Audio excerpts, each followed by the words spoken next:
ও শয়তান ওই আব্বাস শয়তান হারামখোর ওই শয়তান আব্বাস সিদ্দিকী নাম শোনেন না? ওই শয়তানটা ভোটের লেগে তবলিগ ওয়াহাবি বেরুলি সব এক করে ফেলছে। খবরদার ঢুকাই পা পড়বেন না। দাদা হুজুরের সিলসিলাটাকে শেষ করার জন্য লুকে পড়ে লেগেছে হারামখোর। ও একদিন ঠিক ছিল, ও এখন যা বক্তৃতা দিচ্ছে আমি শুনেছি দাদা হুজুরের সিলসিলা তবলিগ ওয়াহাবি বেরুলি ফুরফুরা যে যার ওটা ব্যক্তিগত ব্যাপার। একদিন দাদা হুজুর কেবলা খুনকে পানি করে দাদা হুজুর সিলসিলা হক সিলসিলা সবই যদি একই ব্যাপার হবে তাহলে ফুরফুরা নাম হলো গেল। রাজনীতি কত নোংরা জায়গা, সেখানে আমার দাদা হুজুরকে আনতে লজ্জা থাকা দরকার। তুমি করছো করো না মিয়া, দাদা হুজুর কেবলা ছেলে খেলা। নিজে নিজে গুল্লাই গেছে, ছেলেগুলোকে গুল্লাই নিয়ে গেছে।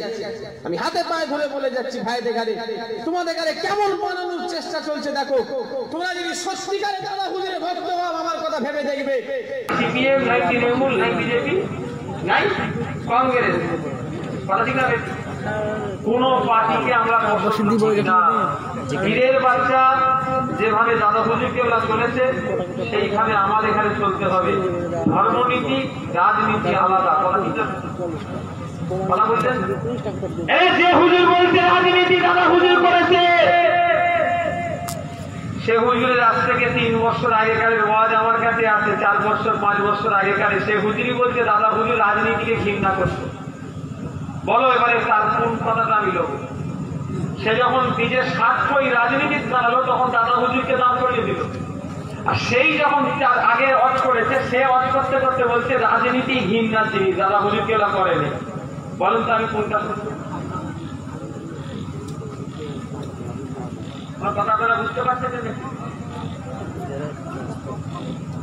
শোনে তাই যে দাঁড়াবে ওটা আমার বলার দরকার নেই, কেন ওটা আমার মূর্খমি হবে। কে ভোটে দাঁড়াবে, কে সিনেমা হল করবে সেটা তার ব্যক্তিগত ব্যাপার। তবে এতটুকু বলে দিয়ে যায় দাদা হুজুর কেবলাকে নিয়ে যেন খেল তামাশার জায়গায় উনি উদার গজব মারে পড়ে যাবে। দাদা হুজুরকে রাজনীতি নিয়ে তার সঙ্গে করছো, কত বড় তোমার কালে বুকের পাটা, যাকে আল্লাহ জামানার মুজাদ্দেদ করেছে, যার কবরের সওয়ালের জবাব স্বয়ং আল্লাহ রাসূল নিজে দিয়েছে। বলে বলেন সুবহানাল্লাহ। ওই মানুষটা রাজনীতি করবে তোমার ভালো না হয়?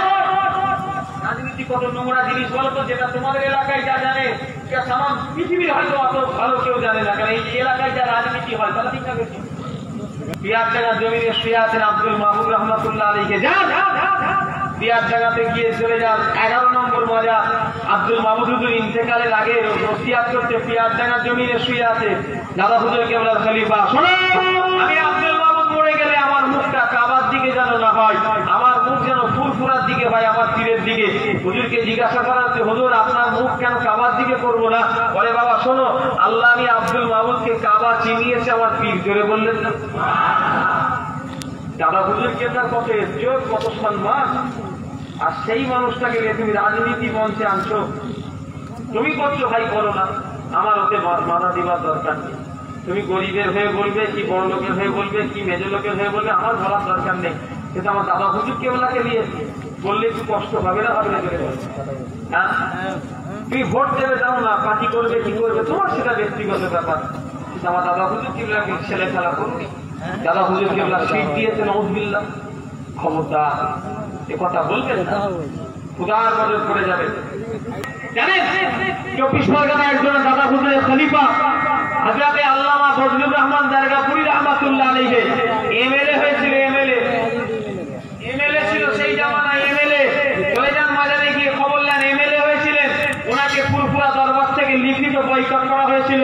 ফজলুর রহমান দারগাপুরির সঙ্গে জলসা মাহফিল সম্পর্ক সব বিচ্ছিন্ন হয়ে গেল, কারণ সে রাজনীতিতে নেমে গেছে। তাহলে রাজনীতি যদি দাদা হুজুরকে পছন্দ করবে, তাহলে তার আওলাদরা পছন্দ করবে, তাহলে আমাকে বয়কট করার দরকার কেন ছিল? কথা ঠিক না? বুঝতে হবে এটা স্বার্থই যখন ঘা করে নাই।